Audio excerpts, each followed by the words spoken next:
تو پھر یہ ادارے کا رائٹ ہوتا ہے کہ وہ جس کو چاہے لے کے آئے، جس کو چاہے دفن کر دے. کیوں؟ کیونکہ انہوں نے ملک کو چلانا ہے، انہوں نے پالیسی کو چلانا ہے. یہ تو یہ کہہ رہے تھے کہ روس سے پٹرول بھی نہیں آئے گا، روس سے تو تیل آئے گا ہی نہیں، یہ ہو جائے گا وہ ہو جائے گا. آ نہیں گیا. کیسے آ گیا؟ اب باتیں ہو رہی ہیں کہ آئی ایم ایف قرضہ نہیں دے گا. چلے یہ مان لیتے ہیں آئی ایم ایف قرضہ نہیں دے گا. آئی ایم ایف قرضہ نہیں دے گا تو کیا یہ ان کی حکومت نہیں آئے گی جو موجودہ حکومت ہے؟ چلیں جی یہ بھی مان لیتے ہیں جی ان کی حکومت نہیں آئے گی، تو کیا خان صاحب کی آئے گی؟ Impossible, impossible. خان صاحب کی تب تک نہیں آ جاتی جب تک خان صاحب اپنی روش نہیں بدلیں گے اور اس روش پہ چل کے یہ نہیں ثابت کر دیتے کہ میں نے اب روش بدل لی ہوئی ہے. اس کے لیے خان صاحب کو 5-10 سال درکار ہیں. یہ میری بات یاد رکھیے گا. ان فیوچر اگر تو کوئی پارٹی اقتدار میں آ گئی تو ادارے کی وہ سپورٹیو رہے گی، ادارے کے ساتھ مخلص رہے گی، پاکستان کے ساتھ مخلص رہے گی تو چلتی رہے گی. نہیں تو یہ میں آپ کو بتا دوں، یہ پاکستان کی سیاست جو ہے ان فیوچر ہونے والی ہے کہ پھر تمام جتنی بھی پارٹیز ہیں، میں اس میں پی ٹی آئی کا ذکر نہیں کر رہا ہوں، لیکن جتنی بھی باقی پارٹیز ہیں ان کو سیٹیں دی جائیں گی اور ان کی ایک کمزور سی گورنمنٹ کو تیار کیا جائے گا جو ملک کے فیصلوں کے لیے جو ہے نا صرف درکار ہو. اور یہاں پہ میں ایک بات واضح کر دوں کہ یہ ادارے کی مجبوری ہے، کیونکہ جب دوسرے ممالک کے ساتھ ہم نے جو ہے ڈیلز کرنی ہوتی ہیں، جو پروجیکٹس لگانے ہوتے ہیں، اس کے لیے یہ نہیں ہو سکتا کہ کوئی ادارہ اٹھ کے جا کے جو ہے یا ادارے کا چیف جا کے جو ہے وہ یہ تمام چیزیں کرے. یہ ایک مجبوری ہوتی ہے کہ جس کے لیے ہمیں پولیٹیکل پرسنس چاہیے ہوتے ہیں کہ جو عوام کی نمائندگی کرتے کرتے جو ہیں اوپر آتے ہیں اور وہ پھر جا کے جو ان ڈیلز کو کرتے ہیں. مگر یہاں پہ ہماری قوم کے ساتھ جو سب سے بڑا کھلواڑ ہوتا ہے وہ کیا ہوتا ہے کہ جو عوام کے نام پہ آتے ہیں وہ آگے جا کے ان پروجیکٹس میں جو ہیں وہ ڈیلیں کرواتے کمیشنیں لے رہے ہوتے ہیں. اور لعنت ایسے سیاست دانوں پر، لعنت ایسے سیاسی نظام پر، لعنت ایسے سیاسی ورکروں پر کہ جو یہ سمجھ ہی نہیں پاتے ہیں کہ ان کے ساتھ ہو کیا رہا ہے. تو بہرحال ایک کمزور سی حکومت تخلیق کی جائے گی اور وہی حکومت جو ہے وہ پاکستان کو لے کے آگے چلے گی. کیوں کہ پاکستان کے تحفظ کا بیڑا جو ہے ادارے نے اٹھایا ہوا اور ادارہ ہی اس کو جو ہے تحفظ فراہم کرتا ہے. اور اب اگر روس نے ہمیں جو ہے تیل فراہم کیا ہے تو اس طرح ہمیں دوسرے ممالک بھی جو ہیں وہ تیل فراہم کریں گے. اور بڑی بعید ہے کہ جو کہہ لیں کہ ایک چائنا کے ساتھ ہمارے جتنے بھی پروجیکٹس ہیں وہ بھی دوبارہ بحال ہوں گے، انشاءاللہ ہوں گے. ہمارے ادارے کی کاوشیں ہیں پاکستان کو بچانے کے لیے، پاکستان کو چلانے کے لیے. ہم اس کو جو ہے کبھی بھی رد نہیں کر سکتے ہیں اور نہ رد کرنی چاہیے، یقین مانیں. کیونکہ جو پاکستانی ایسا کرتے ہیں وہ پاکستان کے ساتھ مخلص ہی نہیں ہے. اگر آپ اب بھی نہیں سمجھ سکے کہ پاکستان کی سیاست کیا ہے اور آپ سیاستدانوں کے پیچھے لگ کے جو ہے نعرے لگائیں گے، سیاستدانوں کے پیچھے چل کے اپنے ہی لوگوں کو گندہ کریں گے، تو میں کہتا ہوں آپ سے بڑا بدبخت قوم کوئی نہیں ہے.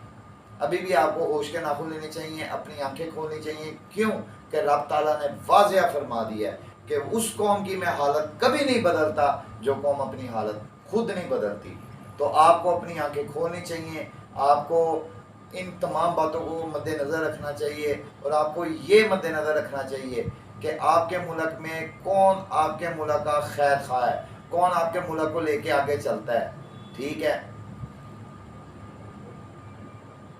بہرحال اگر کوئی سوال ہوگا، کوئی کویشچن ہوگا، کمنٹ سیکشن میں آئیے گا، میرے سے بات کیجیے گا، میں آپ کو ضرور سمجھاؤں گا، بتاؤں گا بھی. اور پرسنل نمبر پہ اگر بات ہوئی تو میں آپ کو واٹس ایپ دے دوں گا، آپ اس پہ بھی بات کر لیجیے گا. آپ کا اپنا چینل ہے، اس کو سبسکرائب کر لیجیے گا. ویڈیو اگر اچھی لگی ہو تو باقی لوگوں کی اویئرنیس کے لیے اس کو زیادہ زیادہ شیئر کر دیجیے گا. آخر میں اپنے کیمرہ مین شیل نائٹ کے ساتھ اجازت چاہتے ہیں. میں آپ کو کہوں گا اللہ حافظ. پاکستان زندہ باد.